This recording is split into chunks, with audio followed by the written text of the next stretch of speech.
What's going on, guys? It's Greg here, aka NYPrepper. It is Sunday, March 17th, 2024, and I have some breaking news to share with you guys.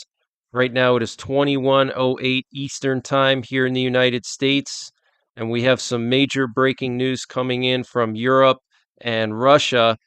Vladimir Putin was reelected as president of Russia for another 6 years. He won with 87% of the vote, which is not a surprise. And he gave a victory speech this evening where he said that war with NATO was possible. He was asked whether NATO sending troops into Ukraine would cause a war with Russia.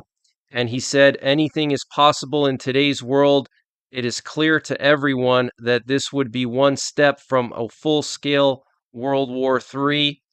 And Putin also said that he would establish a special sanitary zone in the Kharkiv Oblast if necessary, alluding to the possibility of nuclear strikes. He was asked whether Russia was going to annex the Kharkiv Oblast, and he said in response that Russia could be forced to create a special sanitary zone in the Kharkiv Oblast. Okay. So that is very concerning. He said that multiple times in the last year. And now, with all these Russian partisans that are funded and trained by Ukraine and potentially NATO attacking neighboring areas of Russia, they've already captured two villages in Russia, these partisans. Okay, and there's no end in sight. They're continuing to attack Russian forces in Russia. And so now Putin may decide that this is the excuse that he needs to use nukes on Ukraine. Okay, but very concerning, guys. And we also had a flurry of emergency action messages this evening. And an emergency action message is a nuclear attack option that is broadcasted to our nuclear forces from U.S. Strategic Command. And these nuclear attack options are broadcasted on public frequencies, but they're alphanumeric messages that are coded. So you won't know what they mean unless you're in a nuclear sub. And that's your job, is to listen to these messages and translate them into what they actually mean. Okay. We currently have 3 nuclear war command and control planes in the air right now. One of them is over the Atlantic, one is over the Pacific, and one is over the Midwest. This is extremely unusual for a Sunday evening. And then all of these emergency action messages on a Sunday evening is extremely unusual. There were several long emergency action messages, including a 246 character message, which is very rare. And according to a radio expert that I've been in contact with, this means that the U.S. military was changing their force direction rapidly, or their alert status was being elevated rapidly. When they send out these long messages, it means something is going on. Okay. There were also several 164 character messages, and I'm going to play an example of one of them here in a minute. They were actually talking over each other, which I've never heard before. That's how many emergency action messages were going on at the same time, that they were actually speaking over each other. I don't know if that makes any sense to you, but I'm going to play a clip so you understand. I've never actually heard that before. So that's another sign that our nuclear forces are on high alert. And North Korea launched 2 short-range ballistic missiles into the Sea of Japan this evening, at the same time that U.S. Secretary of State Anthony Blinken is in South Korea. And I don't know if all these emergency action messages being broadcasted this evening had something to do with these ballistic missiles that North Korea just launched, or it could be related to something else. But regardless, our nuclear forces are on high alert. And something just entered Israeli airspace from the Red Sea and crashed near the Israeli port city of Eilat. This update was sponsored by My Patriot Supply. Guys, My Patriot Supply has brought back their 25% discount on their 3-month emergency food supply. And to get the discount, you got to use the link preparewithnYprepper.com. And the link is in the description below this video. But this 3-month emergency food supply has a 25-year shelf life. It includes over 2,000 calories per day. Breakfasts, lunches, dinners, drinks, and snacks, all contained within 6 rugged water-resistant buckets, and free shipping is included. So use the link preparewithnYprepper.com to get $200 off or 25% off of the My Patriot Supply 3-month emergency food supply. The link is in the description below this video. Free shipping is included. They also have a general store where they sell all kinds of prepping and survival products, and they're always running various discounts.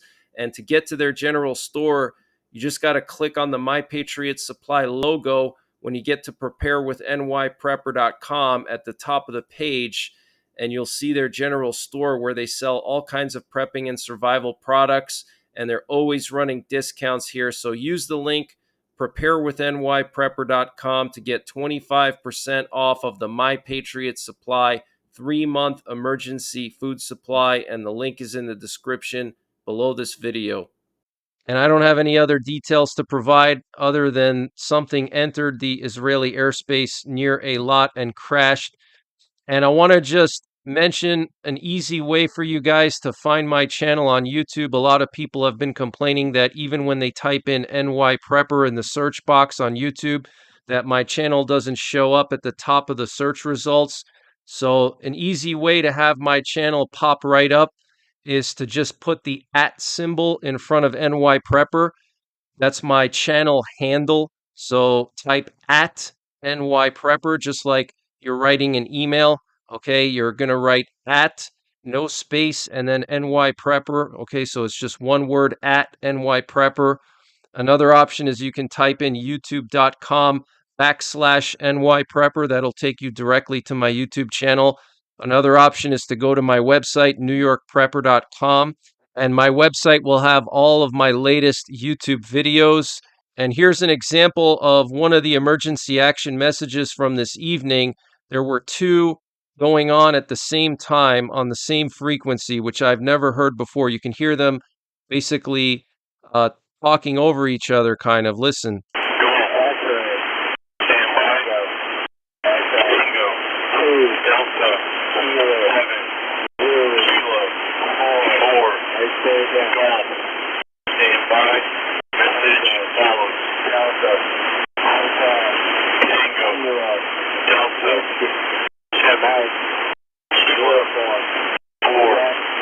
So you can actually hear 2 distinct voices, 2 men's voices, okay, speaking at the same time. So something's going on, guys. I've never heard that before. And I want to remind you that Germany did a civil defense test this past Thursday morning. People in Germany got these emergency alerts on their phone. Okay, here's a screenshot that somebody sent to me. And you can see the time, 11 a.m. in Germany on Thursday. Here's another screenshot. So Germany did some kind of nationwide emergency alert system test. They also tested air raid sirens. We also know that Germany has put their Taurus missiles on combat alert for some reason. Okay. And here we have a clip from Putin's victory speech where he talks about war with NATO. So let's listen to what he has to say here. Macron talks about possible deployment of foreign military in Ukraine. Do you think that the full-scale conflict between Russia and NATO, is it possible? Is it realistic? I think anything is possible in today's world, and it's clear to everyone this would be one step from a full-scale World War III. I don't think people would be interested in that. As for the French president, I think there are some corrections to. So he says anything is possible, but he says he doesn't think people would be interested in that. He also said that him winning the election is proof that the Russian people are rallying around the invasion of Ukraine, and that his main goals over his next 6 years as president will be a victory in Ukraine and also the strengthening of Russian defensive and offensive capabilities. Okay, so he's doubling down on his goals in Ukraine. He's not going to stop. Okay, he's not going to stop until he takes over the whole country, in my opinion, at least the eastern half of the country, and has control of Odessa and the capital. Okay, that's what he wants. And he also said that he was saddened by Navalny's death, mentioning him for the first time ever by name. He claimed that Russia was in the process of working out a prisoner exchange deal where Navalny would have been returned to the West on the condition that he never returned to Russia. He also said that there is no democracy in the West, including the United States. And he said, in Russia, there's no death penalty, but we will treat traitors as if they were in a war zone. Wow. And Navalny's widow criticized Putin by name in a speech in Hungary, saying, in every speech I make, I emphasize one thing: Putin is not Russia, Russia is not Putin, and Hungary is not Orban either. This is what you prove here today. Democratic and free Hungary has allies, tens of millions of my fellow citizens who also want to live in a democratic and free Russia. So strong words there from Navalny's widow. And Transnistria, the separatist controlled region of Moldova, is organizing a meeting between the Ministry of State Security of Transnistria and the Russian Federal Security Service. This is being reported by Moldovan media. Okay, so the Transnistrian Security Service is going to be meeting with the Russian security service. That is very, very concerning. And this comes just hours after that video came out showing some type of drone hitting a helicopter in Transnistria, which the Transnistrian government blamed on Ukraine. And it looks like it's a false flag, and I'll show you guys the footage again, but it looks like that was all staged to blame Ukraine. So this way, Russia will have a reason to save Transnistria from Ukraine and from Moldova and send troops in and annex Transnistria. Okay, Transnistria and Gagauzia are two separatist regions of Moldova that asked Russia to annex them recently. Okay. And so they obviously want to speed that up. And that's why they staged up that event with the helicopter this morning and said, oh, it was a Ukrainian drone. So we have to keep an eye on that because in the early 90s, there was a very bloody war in Moldova between Transnistria and Gagauzia and the Moldovan government. Okay, Gagauzia is also a Russian separatist area, and Gagauzia and Transnistria allied together against Moldova in the early 90s after the collapse of the USSR. And French President Emmanuel Macron said he's going to be visiting Ukraine soon. And he said, I have a rule that my visit should be as useful as possible for Ukraine. I will come to Ukraine with concrete proposals, concrete solutions, and new directions in cooperation. And keep in mind that this is coming after Macron threatened multiple times over the last 3 weeks to send troops into Ukraine. And also, he met with the Polish Prime Minister and the German Chancellor this past week as well. Okay, so interesting choice of words. He said concrete solutions, concrete proposals, and new directions in cooperation. So, what are those new directions? Is he going to send troops into Ukraine? I think he is. Okay, and we have sources confirming that France has sent at least 4 infantry or special operations regiments into Romania, and they're getting ready to deploy into Odessa if necessary. And the British Defense Minister Grant Shapps is calling for an end to self-imposed red lines when dealing with Putin. He said Putin released the transcript of that leaked call to embarrass the Germans to not send their Taurus missiles to Ukraine. My point is to call Putin's bluff. I also want to help assist Germany to provide the long-range Taurus missiles. Of course, it makes absolute sense to have those available in a war going on in mainland Europe now against a dictator who has taken democratic land. What are we waiting for, folks? That's what the British Defense Minister said today. Wow, guys, very strong words there.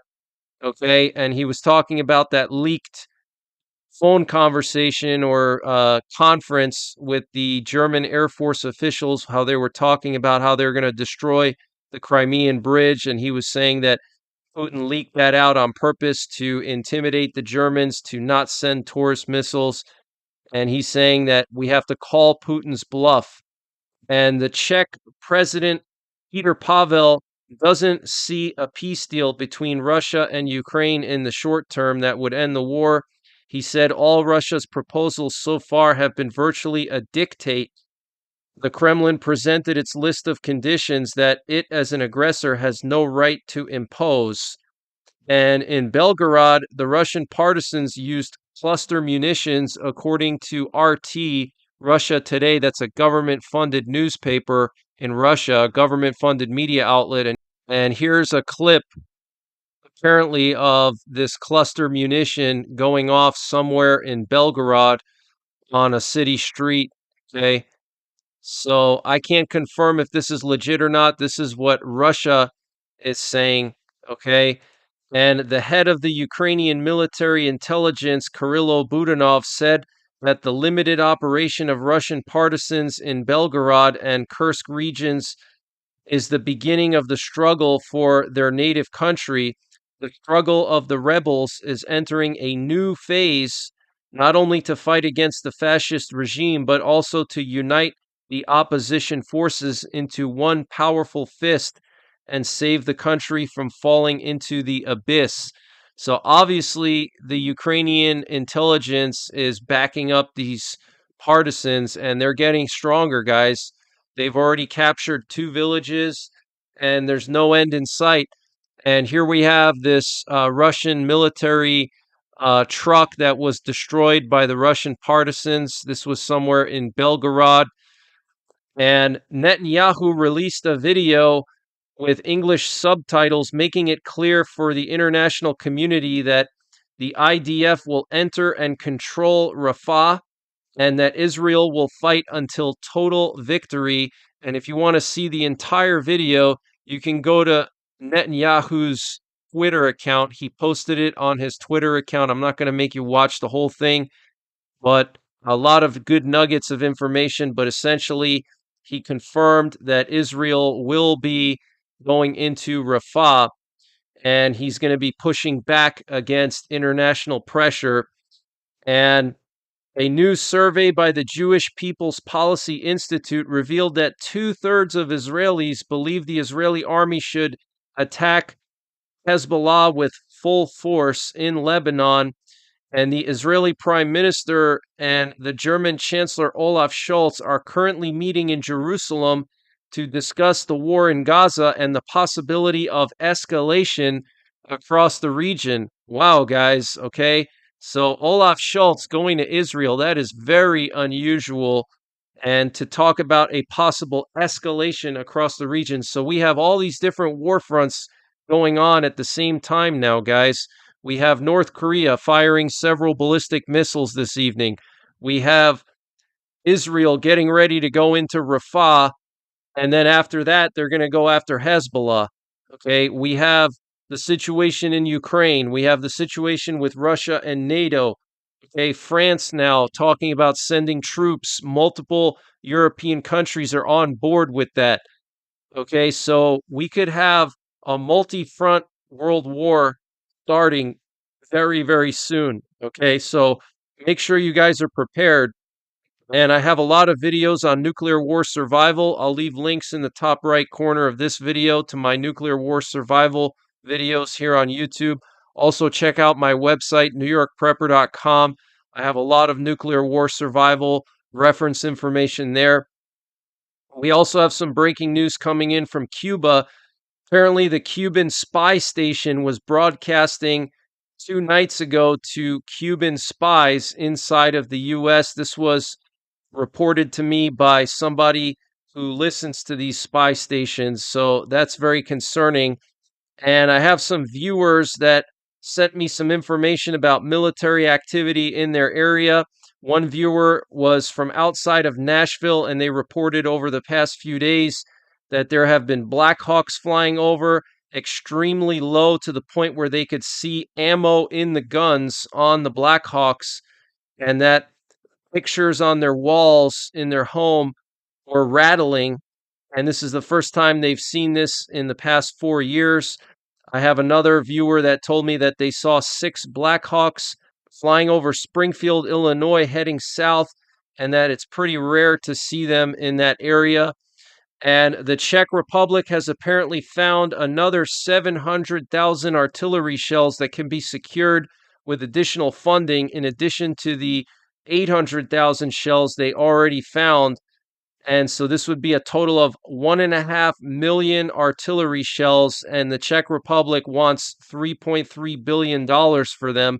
This was reported by the Wall Street Journal. So it's very possible that Ukraine could get all their artillery shells just in time before Russia makes their big offensive this summer. We know that Russia has already started drafting up to 300,000 troops by June 1st. They're planning a big offensive.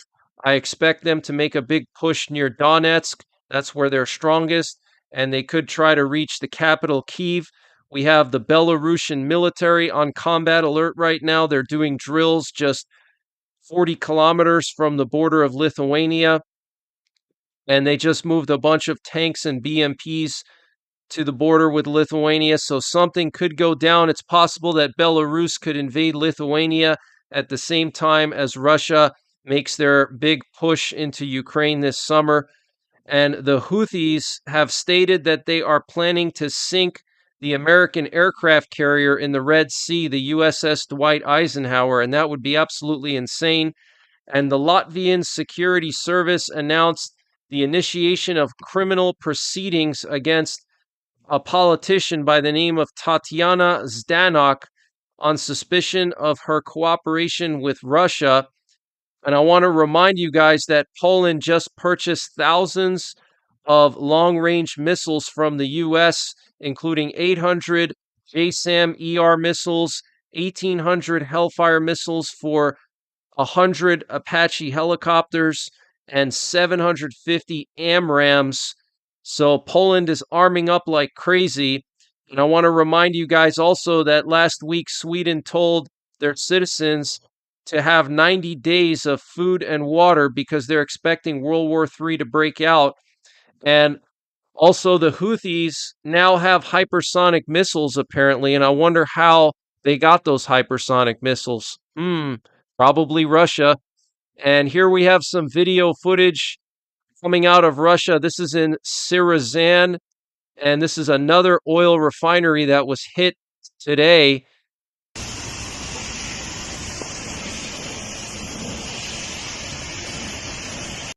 Wow, look at that fire, guys. This was hit by a Ukrainian drone.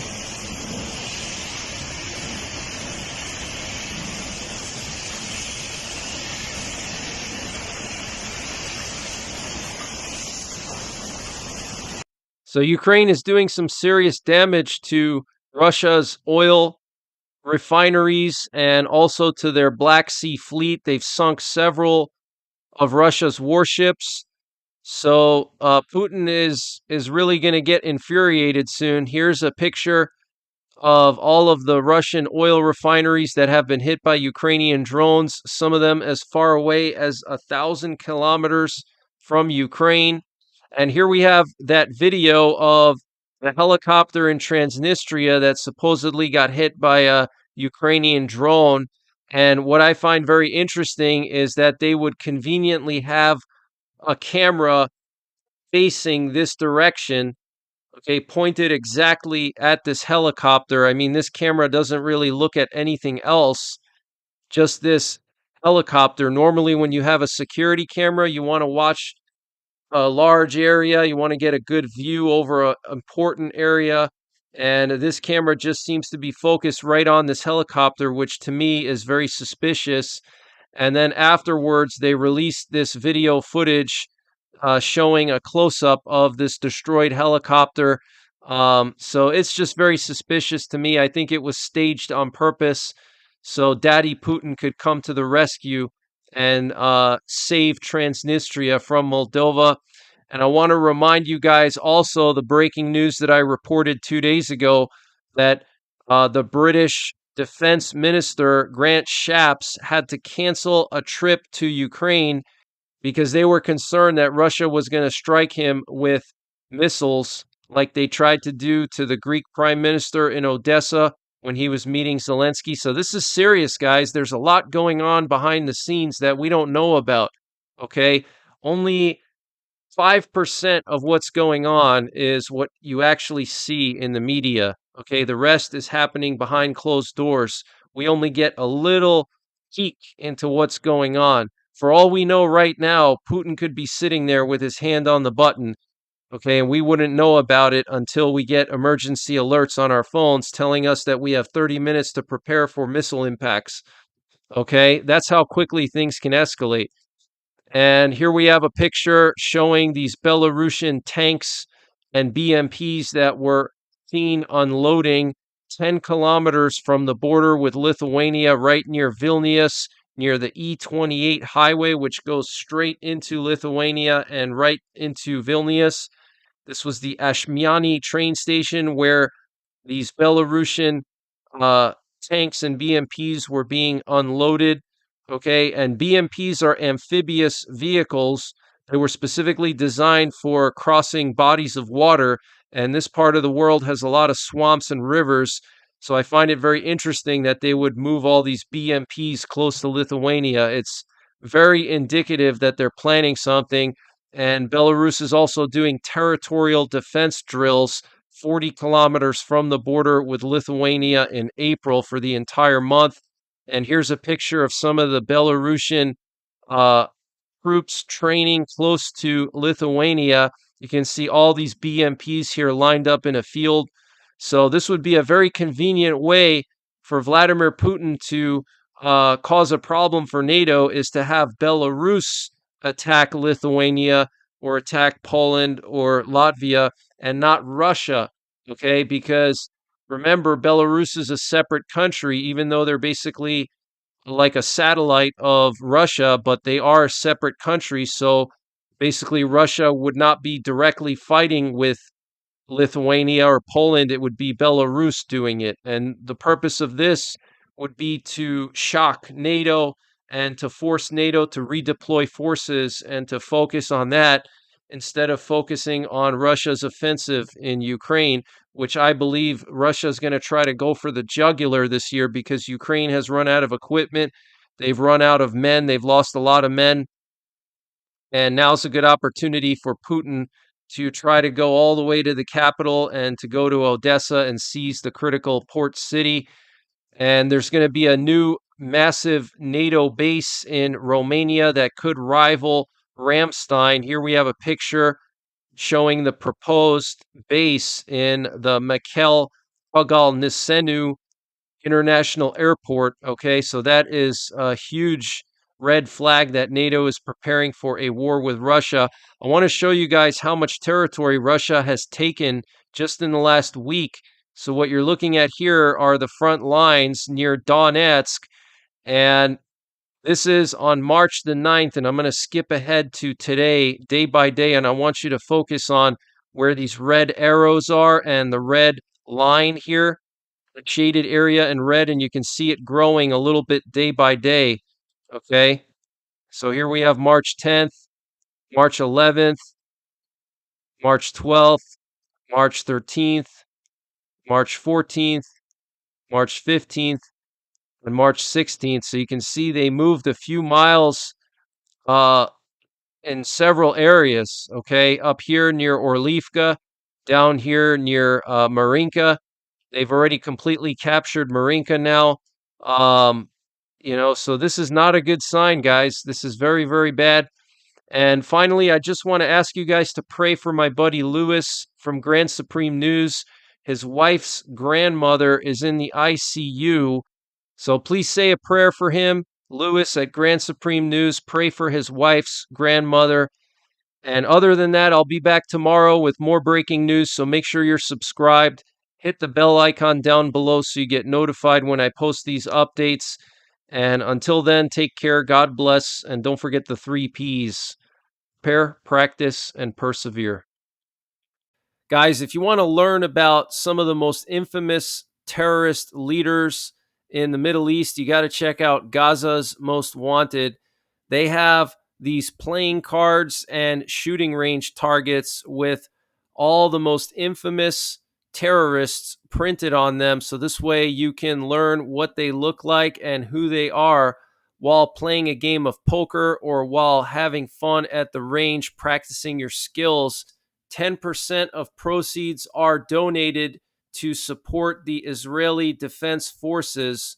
So check them out, gazasmostwanted.com. And if you use the promo code NYPrepper, you get 5% off of your entire order. So I'm going to leave a link and the promo code in the description below this video.